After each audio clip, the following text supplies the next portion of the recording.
No. Buenas tardes, profesor. El día de hoy vamos a presentar los aspectos generales del factoring nacional e internacional. Dentro de ello, los integrantes son Gloria Margarita Pérez Quispe, Camila Paredes Rodríguez, Máximo Yeshua Mendoza y mi persona, quien les habla, Juliana Georgia Sicha. Bien, yo les voy a explicar acerca del concepto que vendría a ser qué es factoring. Factoring es un contrato que implica la adquisición de los créditos de una empresa. Asimismo, es una operación mercantil y de financiamiento en la cual se adquiere la entidad autorizada y especializada. Dentro de ello es importante considerar sus actividades principales, que es, por ejemplo, asesorías técnicas, buena administración, servicios de contabilidad, entre otros. Por otra parte, Factoring International permite a las empresas exportadoras anticipar sus flujos de exportación de forma más segura y rápida, ya que de esa manera constituirá una poderosa herramienta para financiar el capital de trabajo a dichas empresas. Le cedo a mi compañera.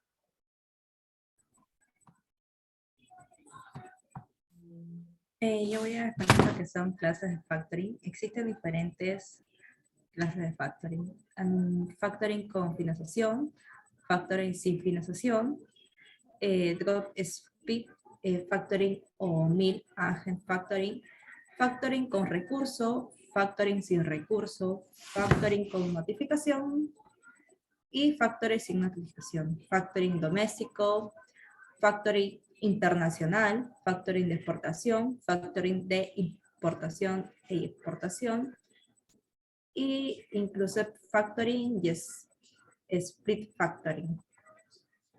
Me paso con mi compañera.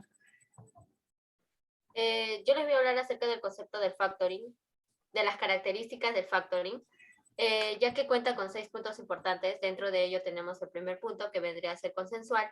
Una vez que el factoring es aceptada, el contrato queda perfeccionado sin ningún otro requisito ni formalidad específica. El segundo es bilateral. Es bilateral una vez que nace el contrato y se producen obligaciones tanto para el factor como para el cliente. El primero consiste en garantizar el pago de los créditos y el segundo en el pago de la comisión. Como tercer punto tenemos el oneroso, que vendría a ser el que consiste en el pago de la comisión por el cobro y si es el caso cobrará por el interés de financiación. Conmutativo es conmutativo aquellos contratos en los que las obligaciones son equivalentes, así como las obligaciones, prestaciones, etc. De anexión es considerada un contrato de anexión, ya que el cliente se limita a aceptar las condiciones del factor sin proponerlas ni modificarlas. Por último, tenemos el típico o atípico, que vendría a ser la tipicidad, puede ser individualizada por usos y las costumbres comerciales, de tal manera que la reiteración de conductas puede crear un verdadero tipo de contrato que no es establecido por la ley. Le paso a mi compañero.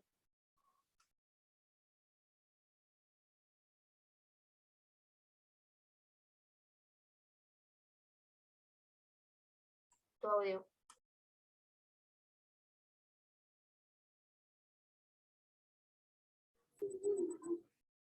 Bueno, a mí me tocó ahora que son las partes en el contrato. El cliente anente es una persona natural o jurídica. Obligaciones del cliente anente podemos encontrar que son 5. Los más importantes son cláusula de la exclusividad, garantizar la existencia del crédito, el cliente tiene la carga que notificar, remover el factor y informar y documentación. Derecho del cliente, en ese encontramos 3 que son los puntos más importantes. Derecho al cobro de créditos y a la financiación, derechos a servicios y accesorios, la asunción de los riesgos y 6.4 obligaciones del factor, que son 2 puntos importantes, el pago del precio y asunción del riesgo de indolencia.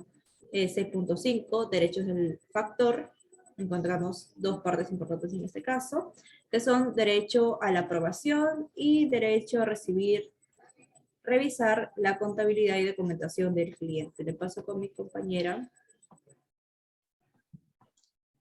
En este caso yo les voy a hablar acerca de la extinción del contrato. El contrato bilateral, ¿cómo se llama? El factoring puede extinguirse por las causales consagradas según el artículo 16 y 25 del Código Civil, tales como sería el vencimiento del plazo, el cumplimiento del objeto contractual, el fallecimiento de la persona natural o el mutuo consentimiento, y entre otras razones. Para esto se debe tener en cuenta algunas precisiones. El contrato de factoring se celebra como regla general por un año o por mutua confianza.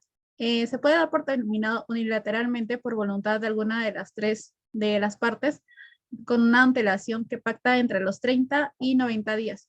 Asimismo, por haber llegado al monto tope pactado. Para cualquier tipo de determinación del contrato, el factoring existen unos deberes de liquidación. En otros diversos casos, sería la devolución de los anticipos percibidos y la retrocesión por parte del factor de los créditos no cobrados. Ahora le doy paso a mi compañero Yeshu. Factoring International requieren de ciertas reglas para el tema de desarrollo de comercio internacional para todos los que quieran importar o exportar. Esto se divide en 4 puntos. Ámbito de aplicación material. Según los artículos, el ámbito de la aplicación material de la convención, la cual se aplicará a los contratos de factoring y de cesión de créditos. Ámbito territorial.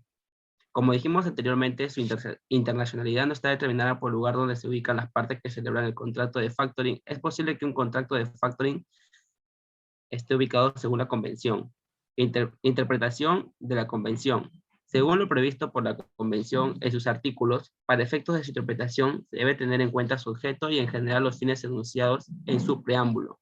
Efectos jurídicos del Factoring International. Se divide este en 2 partes, créditos futuros y créditos existentes, cláusula de no cesibilidad, y 2 partes que también son importantes, derecho que abarca la cesión, deberes y obligaciones. Gracias.